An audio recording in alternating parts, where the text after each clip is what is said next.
हाँ जी, जैसे कि आप लोग जानते हैं थोड़ा सा टेक्निकल इश्यूज आए थे, कुछ प्रॉब्लम आ गई थी जिसकी वजह से हमें रोकना पड़ा था। तो कोई नहीं, ऐसी छोटी मोटी टेक्निकल प्रॉब्लम आती रहती है, उसको हम टैकल कर लेते हैं आसानी से। चलिए देखते हैं, AIEEE 2002 में एक क्वेश्चन पूछा गया था बेसिक फंडामेंटली। तो चलिए इस क्वेश्चन को आसानी से कर लेते हैं। You will see right now, aliphatic acetic acid यहां पे दिया गया है। एलिफेटिक एसिटिक एसिड जब दिया है और Cl2 के साथ रेड फास्फोरस मिलाया गया, राइट, तो एक प्रकार की नेम रिएक्शन होती है, केमिकल नेम रिएक्शन होती है, जिसको नाम बोला था मैंने कल ही पढ़ाया था। अगर आप लोग को थोड़ा सा भी आइडिया हो तो आप लोग जानते हैं कि अगर एलिफेटिक एसिटिक एसिड होता है और Cl2 और रेड फास्फोरस जब भी उसमें मिलाया जाता है, सर एक नेम रिएक्शन है, पता है आपको वो नेम रिएक्शन? किसी को पता है?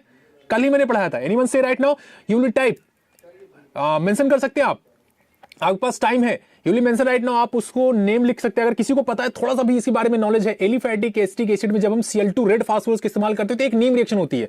कौन सी name reaction? Anyone to say हम चैट देख पा रहे हैं। अगर आपको किसी को पता है जवाब, अगर गलत पता हो, गलत या सही पता हो, क्या फर्क पड़ता है, लेकिन आप जवाब दीजिए जल्दी। मैं काउंट करता हूं, 1 2 3 4 5 6 7 8 9 10। एनीवन से?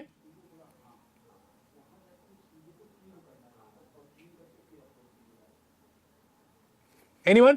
आई थिंक सो कि नहीं पता किसी को। चलो ठीक है, तो मैं बता दूं, अगर आपके पास एलिफेटिक एसिटिक एसिड होता है तो उस रिएक्शन को HVZ बोलते हैं, राइट?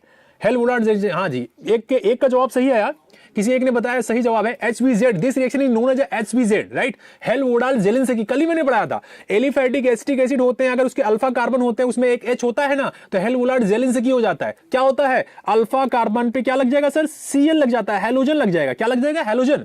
बेहद आसान सा क्वेश्चन था, आपको थोड़ा सा अपने माइंड को डाइवर्ट करना था, माइंड से सोचना चाहिए था, ठीक है? HVZ रिएक्शन बोलते हैं, कल ही मैंने पढ़ाया था, आपके एनसीईआरटी में भी दिया हुआ है। ओके, कोई बात नहीं, अगले क्वेश्चन की तरफ बढ़ते हैं। इसी के सेगमेंट में एल्कोहलिक क्योच मिलाया गया है। क्या मिलाया गया है? एल्कोहलिक क्योच। सर सबको पता है कि एल्कोहलिक क्योच बीटा एलिमिनेशन करता है, तो sir beta that is this one alpha, इसके बगल में ये भी बीटा है, ये भी बीटा है, लेकिन इस बीटा में H नहीं है और इस बीटा में हमारे पास H है, तो एलिमिनेशन हो जाएगा। एलिमिनेशन होकर के यहां क्या आ जाएगा? डबल बॉन्ड आ जाएगा। सर कंपोनेंट क्या आएगा? हम जरा सही से लिखें तो सर कंपोनेंट कुछ ऐसा आएगा, एलाइलिक एसिटिक एसिड बन जाएगा। एलाइलिक एसिटिक एसिड बन जाता है। आपको पता है एलिमिनेशन हो जाएगा ना, यहां मैंने पहले क्या लगाया था? Cl, तो वो H ऐसे घूमेगा और Cl यहां से निकल जाएगा, तो इनके बीच में क्या आ जाएगा सर? डबल बॉन्ड आ जाएगा। कार्बन कार्बन क्या आ जाएगा? डबल बॉन्ड आ जाएगा। तो this is makeup, allylic acid बन जाएगा। एलाइलिक एसिड बन गया, तो ऐसा कौन सा ऑप्शन आपके पास मैच करता है सर? थर्ड नंबर ये आपका ऑप्शन एकदम एग्जैक्टली मैच करता है। You will see right now third one.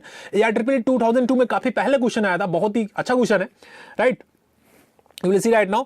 तो अगर हम इस रिएक्शन को कंफर्म करें तो आप सॉल्यूशन को देख पा रहे हैं, यहाँ पे सॉल्यूशन भी लिखा हुआ है, you will see everything will be. तो यहाँ पे अल्कोहलिक क्योच क्या करता है? Cl2 रेड फास्फोरस क्या करता है? एवरीबॉडी इज राइट नाउ, यहाँ पे देख पा रहे हैं आप सारे सॉल्यूशन को। चलिए अगले क्वेश्चन की तरफ बढ़ते हैं। On a vigorous oxidation by permanganate solution, अगर हम KMnO4 या पोटेशियम परमैंगनेट का इस्तेमाल करते हैं तो किस कंपोनेंट के लिए इस्तेमाल कर रहे हैं सर? इसके लिए इस्तेमाल कर रहे हैं। AIEEE 2002 में ही पूछा गया था, तो क्या बनता है? चलिए ऑप्शन हम आपके सामने रखते हैं। अच्छा, ऑप्शन काफी बड़े बड़े हैं, you will see right now, option काफी बड़े बड़े हैं। तो विगोरस ऑक्सीडाइजिंग में आपको बता दें KMnO4 क्या करता है, जो compound carbon carbon double bonded होते हैं उनको वो क्या बना देगा? कीटोन में, और जो एल्डिहाइड होते हैं उनको वो एसिड में कन्वर्ट कर देता है। अपने दिमाग के घोड़े को रन दौड़ाइए, पावर्स, अपने थोड़ा दिमाग का इस्तेमाल कीजिए। घोड़े नहीं दौड़ाना होता है, दिमाग दौड़ाना होता है, ठीक है? यहां पे डबल बॉन्ड है और ये सेकेंडरी कार्बन है। सेकेंडरी कार्बन का जब भी कभी ऑक्सीडेशन होता है तो हमेशा क्या बनाता है सर? एसीटोन में कन्वर्ट हो जाता है। किस में कन्वर्ट हो जाएगा? एसीटोन में। इतनी बात आपको समझ में आ गई। एक पार्ट इसका क्या बन जाएगा? एसीटोन बन जाएगा। लेकिन यहां CHO है, ये वाला पार्ट क्या बन जाएगा? एसिड। ये वाला पार्ट क्या बन जाएगा? एसिड। लेकिन इसका ये वाला एंड, ये वाला जिसका यहां पे आपने कीटोन बनाया, इस वाले एंड का भी क्या बन जाएगा? आपका एसिड बन जाएगा। इस वाले एंड का भी क्या बन जाएगा? आपका एसिड बन जाएगा। बहुत ही डेफिनेटली देखिएगा, विगोरस ऑक्सीडेशन बहुत ड्रास्टिक कंडीशन में कराई गई है। तो यह जो डबल बॉन्डेड सिस्टम है, जो सेकेंडरी कार्बन है वो कीटोन में कन्वर्ट हो जाएगा, लेकिन ये टर्मिनल कार्बन एसिड बना लेगा। क्या बना देगा? एसिड। और ये एल्डिहाइड भी किसमें कन्वर्ट हो जाएगा? एसिड। तो आपका ऑप्शन क्या आएगा? एक तो आएगा एसीटोन CH3CO CH3, और सेकंड जो ऑप्शन आएगा वो आएगा CH2COOH का होल ट्वाइस, यानी दो एसिड बन जाएंगे आपके पास। क्या हो जाएंगे? दो एसिड। बहुत ही अच्छा क्वेश्चन है, AIEEE 2002 में पूछा गया था। तो सर एक तरफ एसीटोन ऑप्शन आना चाहिए, एक बार डाई कार्बोक्सिलिक एसिड ऑप्शन आना चाहिए, ठीक है? डाई कार्बोक्सिलिक एसिड से आने चाहिए, यानी that is succinic acid right now. तो कौन सा ऑप्शन मैच करेगा? चलिए मैच कराते हैं। ये दोनों ऑप्शन कहां पे हैं? पहला ऑप्शन सर रॉन्ग है, इसमें आपने क्या बनाया? अल्कोहल बना दिया। दूसरा ऑप्शन में चलिए, इसका आपने एसीटोन बनाया, लेकिन इसका आपने एक ही एसिड बनाया, तो ये भी ऑप्शन नहीं मैच कर रहा है। चलिए अगले ऑप्शन की तरफ देखते हैं। थर्ड वन, यहां पे आपने अल्कोहल बनाया सर, ये भी ऑप्शन नहीं मैच कर रहा है, ये भी ऑप्शन मैच नहीं कर रहा है, ये भी नहीं मैच कर रहा है, ये भी ऑप्शन मैच नहीं कर रहा है। तो बड़ा बेहद ही दुखद घटना हो गई है कि यहां ऑप्शन ही नहीं मैच कर रहे हैं। तो सबसे हो सकता है ऑप्शन गलत हो सकता है, तो मेरा ऑप्शन जो एग्जैक्टली जाएगा वो इसके साथ जाएगा। बेसिकली इसको, इस कंपोनेंट को भी इनको क्या बनाना चाहिए था, एसिड। शायद मिसप्रिंट हुआ होगा या इस तरह की कोई गलती होगी, तो I am really sorry for that. तो यहां जो ऑप्शन आना चाहिए था, ये ऑप्शन कुछ ऐसे होना चाहिए था, CH2 के साथ यहां भी COO आएगा और यहां भी COO आएगा, तो ये ऑप्शन आपका करेक्ट होगा, राइट। तो ऑप्शन आएगा सेकंड वन। ये बात आप हमेशा याद रखिए। ऑप्शन मिसप्रिंट हुआ था, मिसमैच हो गया था, ऑप्शन शायद गलत हो गया था, इस वजह से ऐसा आया हुआ है। तो आपको बता दिया मैंने कैसे करना होता है।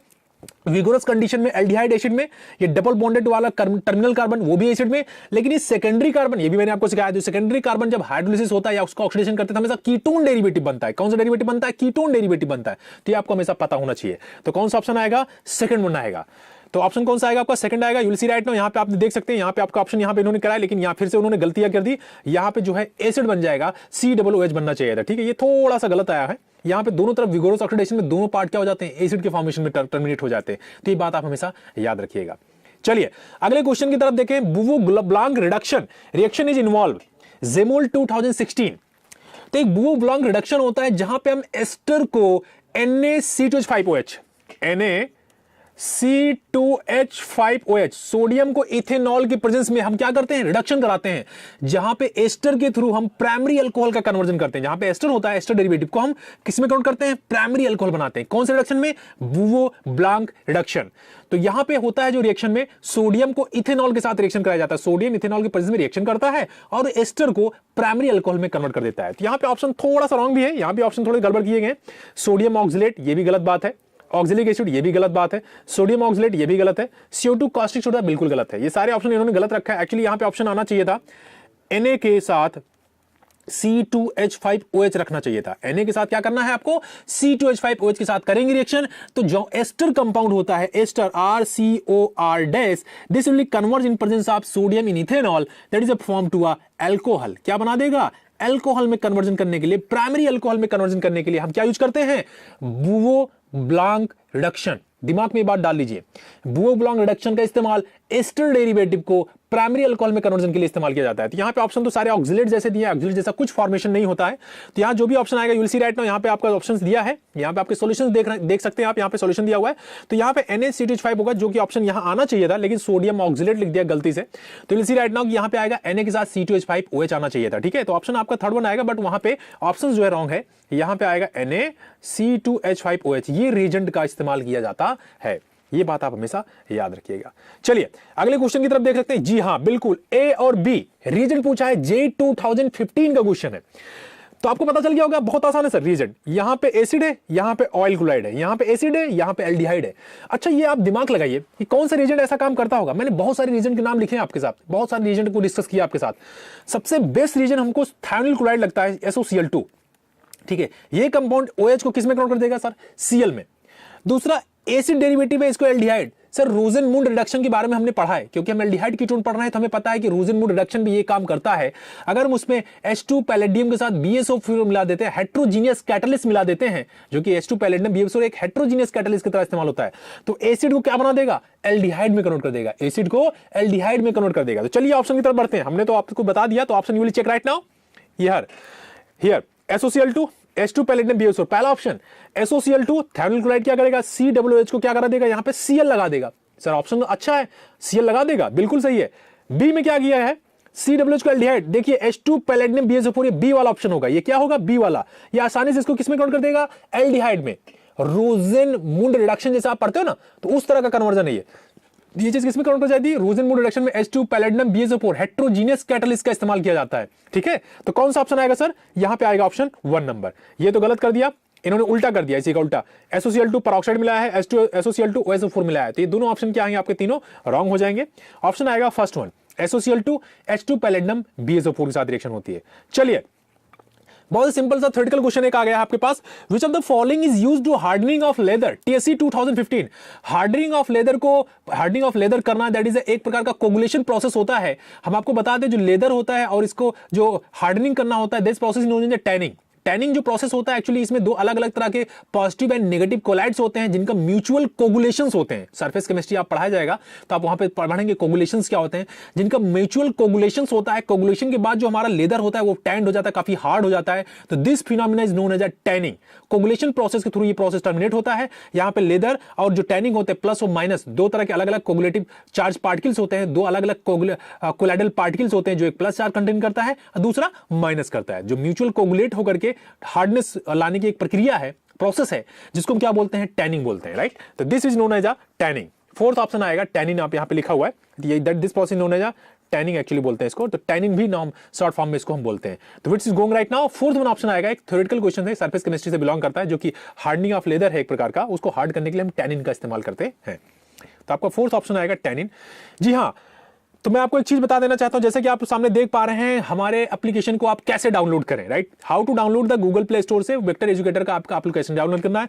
फर्स्ट ऑफ आप गूगल पे जाएंगे, आप वेक्टर एजुकेटर का एप्लीकेशन को सर्च करेंगे। जैसे कि आपके सामने यहाँ पे फर्स्ट पैनल आएगा, यहाँ पे आप पैनल देख पाएंगे। जैसे ही आप उसको डाउनलोड करेंगे, जैसे आप उसके अंदर उसको ओपन करोगे तो आपको एक ऐसा कुछ इंटरफेस दिखाई देगा, वर्चुअल इंटरफेस आपको दिखाई देगा। वहां पे आपको एक सिंपली अपना नंबर एंटर करना है और वहां पे आपको एक वेरीफाई के लिए ओटीपी आएगा। आप जैसे ओटीपी वेरीफाई करेंगे तो यहाँ पे आपके दो ऑप्शन आएंगे, आप स्टूडेंट या पेरेंट में आप जो भी आप स्टूडेंट सेलेक्ट कर लीजिएगा। आपने कंप्लीट योर प्रोफाइल, अब उसके बाद आप अंदर जाएंगे तो यहाँ पे सारे आपको ऑप्शंस दिखेंगे। जेई नीट के अलग अलग कोर्स अवेलेबल हैं, वो भी फ्री ऑफ कॉस्ट में, कुछ पेड भी हैं। वैसे बहुत ज्यादा चार्ज नहीं है, आप जाके वहां पे उसको पे कर सकते हैं। और आप जानते हो कि मैंने जितने सिलेबस आपको कंप्लीट कराया, चाहे वो एल्किल हैलाइड हो, चाहे वो एल्कोहल फिनॉल ईथर हो, चाहे वो एल्डिहाइड कीटोन हो, आगे एमीन्स आने वाला है। तो आप क्या करें, आपको परफेक्शन तभी आएगा जब आप टेस्ट देंगे। तो आप जाके यहाँ पे कुछ ओपन टेस्ट है, फ्री ऑफ टेस्ट है, आप क्या करें, आप वहां पे जाकर के अपने परफॉर्मेंस को इंक्रीज कर सकते हैं। फ्री ऑफ टेस्ट में आप दीजिए, आपको अब आ चुका है, आप एल्किल हैलाइड का चैप्टर सेलेक्ट कर लीजिए, आप टेस्ट देना स्टार्ट करिए। देखिए आपकी काबिलियत कितनी है, आपने कितना स्किल्स बढ़ाया, कितने क्वेश्चन किए, कितना टाइम आपने वेस्ट किया लाइव क्लासेस में, तो आपको कितना आया। तो वहां जाकर आप फ्री ऑफ कॉस्ट में वो चीजें कर सकते हैं। और वहां पे हमारे परचेज कोर्स, पेड कोर्सेज भी अवेलेबल है, बहुत ज्यादा कॉस्ट नहीं है, आप वहां जाकर उसको देख सकते हैं। यहाँ पे सारी चीजें आपको यहाँ पे देखिए 1 by 1 दिखाई दे रहा है। पीसीबी, पीसीएम आप जाकर यहाँ पे डाउनलोड कर सकते हैं और प्रैक्टिस भी कर सकते हैं सारी चीज। और कोई भी प्रॉब्लम हो, कोई भी क्वेरी हो तो आप कमेंट कर सकते हैं, वहां पे आपको हेल्प भी दी जाएगी। सारे टीचर्स आपको गाइड भी करेंगे, जो भी आपको कोई भी प्रॉब्लम आती है तो आप यहाँ पे जाकर के इसको डाउनलोड कर सकते हैं। चलिए अगले क्वेश्चन की तरफ चलते हैं। यहां पे देख पा रहे हैं अगला क्वेश्चन है, CH3 MgBr लिखा हुआ है, कार्बन डाइऑक्साइड के साथ रिएक्शन कराया गया डाई ईथर में और उसके बाद हाइड्रोलिसिस किया गया है। जे 2014 में क्वेश्चन आया था, 6 नंबर का क्वेश्चन है ये। तो जरा हम इसका मैकेनिज्म के थ्रू बता देते हैं आपको। जरा देखते हैं CH3 अगर हमारे पास MgBr है, अगर हम इसकी CO2 के साथ रिएक्शन कराते हैं ना, तो न्यूक्लियोफिलिक एडिशन रिएक्शन होगी, ये इसको अटैक करता है, ये चीज ऐसे टर्मिनेट कर जाएगी। जरा ध्यान से देखिएगा, हुआ क्या, C डबल बॉन्ड O के ऊपर आप माइनस आता है, यहां पे क्या लग जाएगा, MgBr, ठीक है। और यहां पे अटैक किसने किया, मिथाइल। जब मिथाइल अटैक करेगा तो यहां पे आ जाएगा आपका CH3। बाद में इसका क्या करेंगे, हम हाइड्रोलिसिस कर देते हैं। क्या कर देते हैं, हाइड्रोलिसिस। हाइड्रोलिसिस करोगे तो ये चीज यहां से ब्रेक हो जाएगी, तो ये बना देगा MgOH Br बन जाएगा। क्या बन जाएगा, MgOH Br। और दूसरा जो कंपाउंड बनेगा CH3COOH आ जाएगा। क्या आ जाएगा, CH3COOH। जब भी गिग्नार्ड रिएजेंट की रिएक्शन कार्बन डाइऑक्साइड से ड्राई ईथर में कराई जाती है तो उसका एक सॉल्ट फॉर्म होता है यहाँ पे और इंटरमीडिएट बनता है। बाद में उसका हाइड्रोलिसिस करने पे हमेशा क्या बनता है, एसिड का फॉर्मेशन कर जाता है। तो इस कंपाउंड का नाम क्या है, एसिटिक एसिड। तो what's going on, first one option आएगा आपका एसिटिक एसिड। तो कौन सा ऑप्शन आएगा आपका, एसिटिक एसिड फॉर्म हो जाएगा। इस तरह से हम MgBr की रिएक्शन कराते हैं। आप वहां पे जाकर के एप्लीकेशन पे इसके मैकेनिज्म को भी देख सकते हैं, वहां मैंने मैकेनिज्म के सारे वीडियो अपलोडेड है, वो भी फ्री ऑफ कॉस्ट, वो भी आप वहां पे जाकर के देख सकते हैं, राइट। तो यहाँ पे आप देख पा रहे हैं, यहाँ पे क्या फॉर्म हो गया, CH3COH और MgOH Br आपका बाहर रिमूव हो गया। चलिए अगले क्वेश्चन की तरफ बढ़ते हैं। तो next question, which of the following reaction is not correct. जी हाँ, ये आपके कॉन्सेप्चुअल डेटाबेस को बताएगा कि आपको कितना आता है। मैं आपको बता दूं यहाँ पे कंट्रोल्ड ऑक्सीडेशन, जो मैं सुबह के जो लाइव लेक्चर्स लेते हैं, जो भी जिन लोगों ने हमारे लेक्चर्स हाइड्रोकार्बन के पढ़ते हैं उनको पता है कि मैंने कंट्रोल्ड ऑक्सीडेशन पढ़ा रखे हैं उनको। तो पहली जो रिएक्शन है, मैग्नीशियम एसीटेट को जब एयर ऑक्सीडेशन करते हैं तो एल्डिहाइड ग्रुप एसिड में कन्वर्ट होता है। This is known as a controlled oxidation process, right. This one, next one है यहाँ पे Mycoderma aceti, that is a biocatalytic enzyme होता है जो अल्कोहल को सीधा एसिड में कन्वर्ट कर देता है। माइकोडर्मा एसिटाई इसका पूरा नाम है, that is a biological catalyst that is used as the enzyme, तो this will convert the alcohol in acid form। ये भी बात सही है सर। जी हाँ, ये रिएक्शन देख करके आपको थोड़ा सा मजा आ जाएगा, क्योंकि अभी पिछला ही रिएक्शन कराया था हमने, यही एग्जैक्टली सेम रिएक्शन थी। आपको थोड़ा सा मेमोरी आपको थोड़ी बढ़ानी पड़ेगी, आपके गीगाबाइट मेगाबाइट को थोड़ा बिल्ड करना पड़ेगा, टेराबाइट में जाना पड़ेगा। तो आप थोड़ा सा मेमोरी को बढ़ाओगे तो आपको ये समझ में आएगा कि ये सर कहां पढ़ाए थे। सर अभी कुछ देर पहले बात किए थे, CH3 MgBr में CO2 मिलाया था, फिर हाइड्रोलिसिस किया था, तो क्या बनाया था, एसिड बनाए थे, CH3COOH बनाया था, और यहाँ MgOH बना। तो ये सर तीनों बातें करेक्ट हैं, लेकिन इसकी बात कर ले जरा। मेथेनॉल को CO के साथ, कैल्शियम के साथ हीट करते हैं, या कॉपर के साथ, या किसी भी मेटल के साथ हीट करते हैं, तो ये भी कंट्रोल ऑक्सीडेशन में होता है। तो पहले एल्डिहाइड बनता है। क्या बनता है वो? एल्डिहाइड। यहां पे तुमने क्या बना दिया? एसिड बना दिया। ये सबसे गलत प्रोसेस था, ये चीज एकदम गलत है। कंट्रोल ऑक्सीडेशन जिन लोग को पढ़ा है मैंने, वो लोग जानते हैं एग्जैक्टली कि कंट्रोल ऑक्सीडेशन कैसे होता है, राइट? ये बहुत गलत हो गया, तो गलत हो गया, तो गलत हो गया, तो गलत हो जाने। तो हमसे पूछा क्या है? Not correct. तो what's going right now? Methanol में जब CO कैल्शियम के साथ हीट किया गया, तो that is goes on right now, aldehyde बनना चाहिए था। यहां पे आपने एसिड बनाया है, तो this reaction is wrong. Fourth one option आएगा आपका, रॉन्ग ऑप्शन आएगा। देखिए कहां से क्वेश्चन रिलेट किया गया, आप देख नहीं सकते, इसलिए हर एक डेटाबेस को कैचअप करना, पकड़ना बहुत ही बेहद मुश्किल हो जाता है। इसलिए मैं बोलता हूं कि हर एक डेटाबेस को आप थोड़ा थोड़ा जरूर लिखिए, छोटी छोटी बातें को नोट करते रहिए। लाइव लेक्चर देखने से, आपको कहानी सुनने से, रामायण सुनने से बिल्कुल भी कुछ नहीं होने वाला। मैं हमेशा से बताता आया हूं आपको कि जिनको नीट में सिलेक्शन चाहिए, 14-15 लाख को बीट करना है, तो आप एक्चुअली आपका अब दिमाग ओपन हो जाना चाहिए कि करना क्या है एक्चुअली। आज 18 है, 180 क्वेश्चन आपने कर डाले, अभी भी अगर आपका दिमाग ओपन नहीं हो तो शायद 200 में हो जाएगा, 300 में, 400, 500 में, कहीं ना कहीं ओपन होगा जरूर, लेकिन क्या पता सब तब तक बहुत देर हो जाए। ठीक है, तो मैं आपको फिर से बताता हूं कि आप वही काम करिए जो मैं बताते आया हूं, वो आप काम करते रहिए, उस चीज को नोट करते रहिए पॉइंट टू पॉइंट। आप अगर अभी तक नोट करते होंगे तो आपकी एक कॉपी आसानी से भरते आधी हो गई होगी। 180 क्वेश्चंस के बारे में आपको अच्छा नॉलेज रहा होगा। अगर आपने डे बाय डे पूरी मेहनत के साथ, इटसेल्फ अपने साथ, ईमानदारी के साथ आपने ये प्रोसेस को कंप्लीट किया होगा, तो I think so you will deserve for right now. तब आप बोल सको कि हाँ यार अब तो कुछ हो जाने आए। लेकिन आपने बिल्कुल लापरवाही किया है, तो आप अपने आप से कभी एक्सपेक्ट मत कीजिए कि हम बहुत अच्छा काम करने वाले, हमारा सिलेक्शन कल ही हो जाने वाला है। ऐसा बिल्कुल भी नहीं होने वाला है। एक दिन में कभी भी नौका पार नहीं होती। कहावत सुना है ना हरिवंश राय बच्चन की, तो वो सब आपको पता है, ये केवल बताने वाली चीजें हैं। तो जिन लोग को मालूम है तो करते रहें कृपया करके, और चीजों को फॉलो करते रहें। अगला क्वेश्चन, CH3COOH के साथ अमोनिया मिलाई गई है। JEE 2011 का क्वेश्चन है। एसिड और base, ammonia just like a base right now. अगर हम अमोनिया में एसिड मिलाते हैं सर, तो सॉल्ट का फॉर्मेशन हो जाता है। सॉल्ट, अमोनिया भी क्या होती है, एसिड में क्या हो जाती है, आसानी से डिसॉल्व हो जाएगी। जब डिसॉल्व हो जाएगी तो आपको पता है CH3COONH4 बन जाता है, अमोनियम का सॉल्ट बन जाता है, जो कि बहुत ही हाई टेंपरेचर पे अनस्टेबल हो जाता है। जब आप इसको हीट करते हो ना, तो एमाइड में कन्वर्ट हो जाता है। एमाइड कैसे? 2 हाइड्रोजन यहां से, 1 ऑक्सीजन यहां से, पानी बाहर निकल जाएगा, तो बनेगा क्या? CH3CONH2 एमाइड में कन्वर्ट हो जाता है। किस में कन्वर्ट हो जाता है?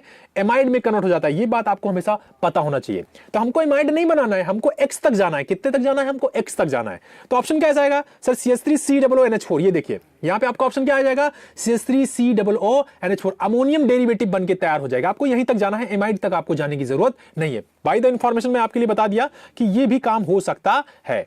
तो ठीक है, तो यहां पे आप देख पा रहे हैं CH3COONH4 अमोनियम का डेरिवेटिव बन गया है, सॉल्ट फॉर्मेशन बन जाता है हमेशा।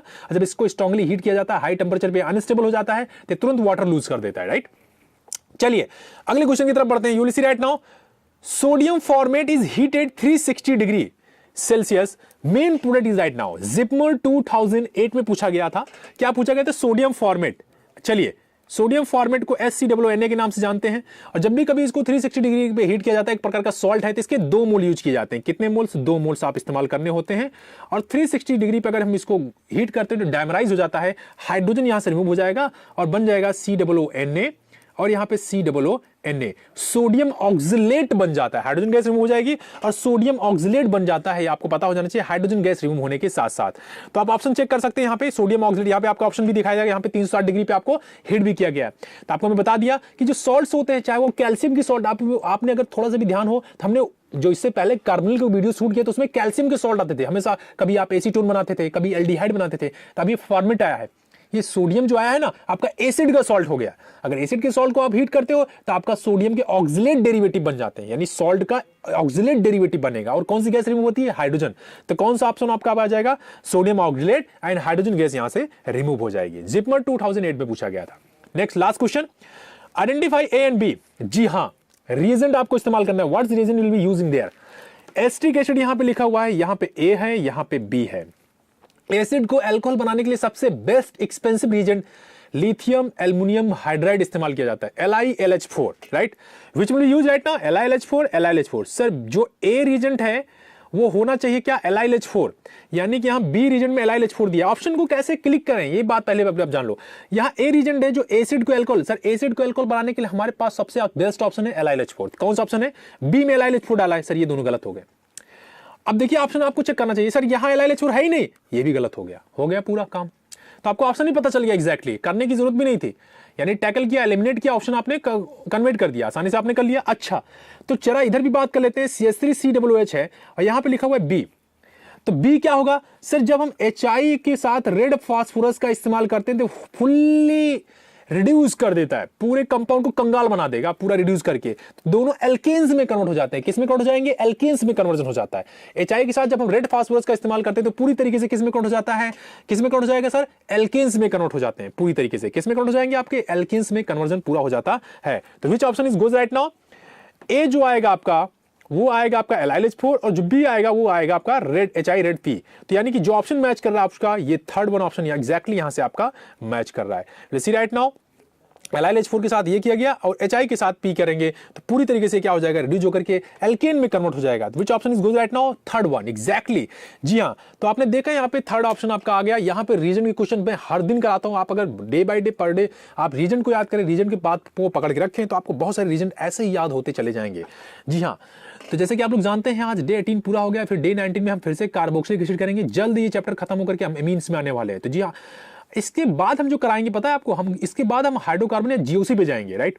GOC एक बहुत ब्रॉड टॉपिक है, बहुत ब्रॉड टॉपिक है। जी हाँ, उसको करीब 15-20 दिन GOC में पूरे चले जाएंगे। तो मैं आपको बता दूं, जिस दिन GOC आपकी खत्म हो गई ना, समझ लो आप पूरी ऑर्गेनिक को पढ़ डाला। यानी कि आपके नीट एग्जाम से पहले मैंने सारे वो कॉम्पिटिटिव एग्जाम जेई के मैं करा दिया हूं। अब आप कितने प्रिपेयर होते वो आप जानिए। मैंने आपको बता दिया कि आप जाके हमारे एप्लीकेशन पे जैसे जैसे हम कराते चले जा रहे हैं, आपको स्किल्स, आपको कॉन्फिडेंस कब आएगा? जब आप एग्जाम कंडक्ट करोगे, आप एग्जाम दोगे तभी आपको कॉन्फिडेंस आएगा। अदरवाइज कभी कॉन्फिडेंस नहीं आएगा, चाहे जितने लाइव देख डालो कुछ, अगर आप जब तक खुद से नहीं करोगे तब तक आपको कुछ नहीं होने वाला। तो आप जाइए वहां एग्जाम करिए, बिल्कुल शर्म मत करिए। भले कम नंबर आते हैं, ज्यादा नंबर आते हैं, डेफिनेटली आज कम आ जाए, कल आ जाए कम, परसों आ जाए, लेकिन नीट में नंबर कम नहीं आने चाहिए। तो नीट में नंबर ज्यादा है उसके लिए आज नंबर कम आ जाते हैं तो कोई गलत बात नहीं है इसमें। हम अभी सीख रहे हैं ना, हम लर्निंग में है, अर्निंग पे नहीं। अर्न तो हम नीट में कर लेंगे स्कोर करके, राइट। तभी आप लर्न करिए, राइट। तो आप लर्न करते करते चीजों को क्या करते हैं, प्रोसेस को करिए। आप एग्जाम कंडक्ट किए, एक बार, दो बार, तीन बार, थोड़ा फ्रस्ट्रेशन आएगा, स्टार्टिंग में फ्रस्ट्रेशन आता है, मुझे भी आया था, हमने भी बहुत सारे फ्रस्ट्रेशन झेले हैं। लेकिन एक दिन में सफलता कभी हाथ नहीं लगेगी, ठीक है। एक दिन, 2 दिन, 3 दिन, 4 दिन, 5 महीने, 18 दिन लगाए ना आपके पीछे। अब आगे 19, 30 ऐसे 1 महीने, 2 महीने, 3 महीने, 4 महीने करके मैं 1000 क्वेश्चन करा डालूंगा। लेकिन आपको फायदा क्या? आप जब तक प्रोसेस को करेंगे नहीं, चीजों को समझेंगे नहीं, तब तक कुछ नहीं होने वाला। एग्जैक्टली आपका ये भी ईयर चला जाएगा, फिर अगले साल भी आ जाएगा, उसके बाद वाला भी ईयर आ जाएगा, कुछ नहीं वाला। तो मैं आपको एक ही बात बताता हूं, जैसे प्रोसेस आपका खत्म हो जाए आप जाइए एप्लीकेशन पे। पेड कोर्सेज अगर नहीं कर रहे तो आपको फ्री ऑफ कॉस्ट में सारे एप्लीकेशन पे वो सारे हमारे एग्जाम्स सारे फ्री ऑफ कॉस्ट हैं। आप जाके कोई एक क्वेश्चन, आप कोई एक प्रोसेस सेलेक्ट कर लीजिए, चाहे एल्किल हैलाइड हो, चाहे अल्कोहल फिनॉल ईथर हो। हाँ, एग्जाम देने से पहले एक बार आप जो अपने नोट्स बना रहे हो, जो मैंने डे 1 से बोलता हूं कि नोट्स बनाते रहिए, एक बार उसको देख जरूर लीजिए। देखने के बाद आप करिए, आपका देखिए रैंक बूस्टिंग पावर कितना ज्यादा जाएगा। आप 10 दिन ये काम करिए, 11वें दिन आप खुद बोलोगे कमेंट बॉक्स में कि सर आपने जो बोला था उसका काम कर रहा है, यानी ये वो सिस्टम काम कर रहा है, एग्जैक्टली काम करता है। हम अगर किसी चीज को दिल से करते हैं ना तो उसी चीज काम करती हैं। तो बस बेसिकली हमें यही बताना था कि आप उस चीज को करते रहिए, प्रोसेस को रिपीट करते रहिए। 1 दिन, 2 दिन, 3 दिन, 10 दिन, 20 दिन, जब 30 दिन बाद आप एक अलग आदमी बन के निकलोगे ऑर्गेनिक में, ठीक है। तो वो प्रोसेस करने से होगा, ऐसे नहीं कि आज कर लिए 2 दिन बाद सो गए। कंसिस्टेंसी, किसी भी IAS PCS का जब आप इंटरव्यू देखते हो तो क्या बोलते हैं, कंसिस्टेंसी चाहिए। भले आप 1 घंटे पूरे दिन पढ़ते हो, लेकिन पर डे पढ़ना होता है, पर डे उस चीज को रिपीट करना होता है। एक दिन से सफलता हासिल नहीं होती, ये बात आप हमेशा याद कर लीजिए। तो कंसिस्टेंसी आप जब तक नहीं बनाएंगे, नीट वाला एग्जाम या जेईई वाला एग्जाम आप जैसे लोगों के लिए बिल्कुल भी नहीं है। ये अपने दिमाग में जब तक ये बात आप नहीं डालोगे तब तक आप गलत रास्ते पे हो, आप रास्ता ही गलत चुन लिए। तो ये बात अपने आप को बैठ करके समझाइए कि करना क्या एग्जैक्टली होगा, कैसे पाथ में बता सकता हूं, करना आपको है। हम चलना सिखा सकते हैं आपको, लेकिन चलना किसको है, आपको खुद को है। तो बेसिक फंडामेंटल यही है कि आप चीजों को करते रहिए, कन्वर्ट करते रहिए। कैसे करना है वो प्रोसेस में करूंगा, सारी हेल्प में करूंगा, सारे फैकल्टीज हमारी आपकी हेल्प करेंगे, वेक्टर एजुकेटर आपको पूरी तरह से मदद करेगा। आप चीजों को करते रहिए। आज का लेक्चर यहीं पे, नेक्स्ट लेक्चर में हम फिर से मिलते हैं, तब तक के लिए bye bye and take care.